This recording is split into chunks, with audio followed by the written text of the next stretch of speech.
Good morning, my name is John, and this is the Homestead Diary. I'm continuing to spend time to go through the notes I made from the Iron Survival training that went on September 30th and October 1st last weekend. And kind of going through page by page, 5 minutes or so at a time, so it's not going on and on and on like my intro.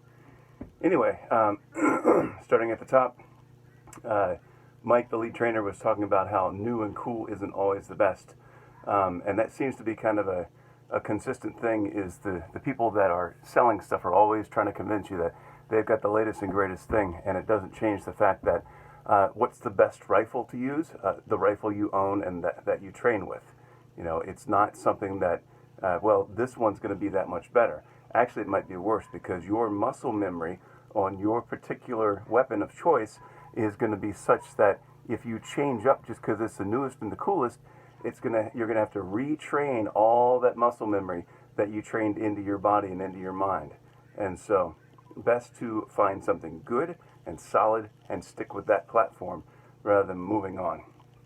On that vein of training, Mike was saying that as a former Special Forces soldier, you don't train enough. No matter what, you're not training enough. And he would say that they would train for sometimes weeks or even months for a particular mission. And if they went more than a day or two without training, say a week, he did not feel comfortable going into the next mission.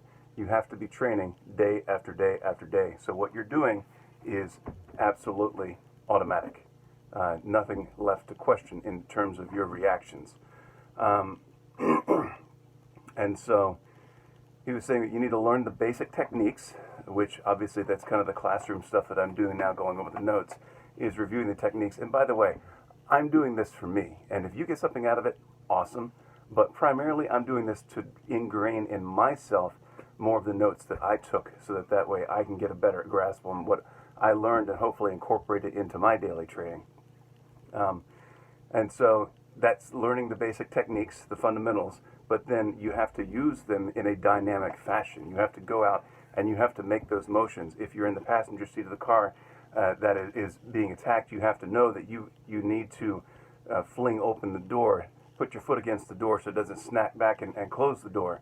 You don't want to put your foot on the ground immediately, because then your foot is a visible target. Now granted, a vehicle's door is only concealment. It's not actual cover.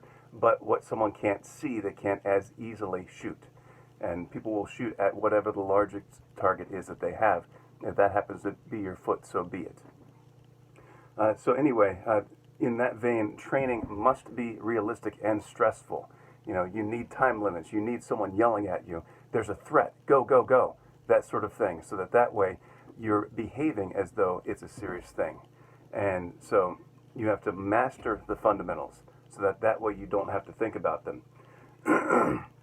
Now we're going to talk a little bit about physiological responses to a gunfight or an attack, or whatever it is you're going to call it. So obviously, adrenaline and heart rate are way up. Respiration is way up.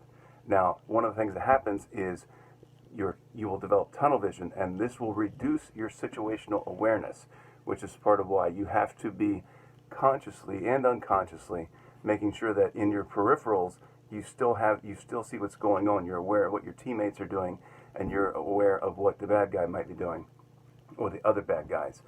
Something else that happens is you lose your fine motor skills, your ability to easily manipulate things, and that's part of why everything needs to be automatic. You need to be accustomed to moving in a certain fashion, so that way you don't even have to think about it, you just go. You probably don't want to try to tie your shoes in the middle of an engagement, because you probably won't be able to do it.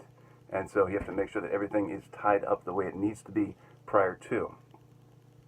And so that in a nutshell is kind of a few basic things. We'll talk about a couple other things here real quick. Simple tactics with frequent training. You don't want to keep complicating things. You want to drill the same thing over and over and over again. Very simple, so that way it becomes automatic. As an aside, Mike at Iron Survival, if you check out ironsurvival.com, he is a dealer for the KWA brand of airsoft products. This is just a note I made, and Apparently, he's willing to offer these products to the market, in particular the people who come and take his trainings, at just a little bit above what he pays for them, because he wants them in your hands so that you can train with them, rather than trying to double his money on it. And so, something to consider. Check out ironsurvival.com for training and potential airsoft ARs. So anyway, my name is John, signing off. Hope you all have a blessed day.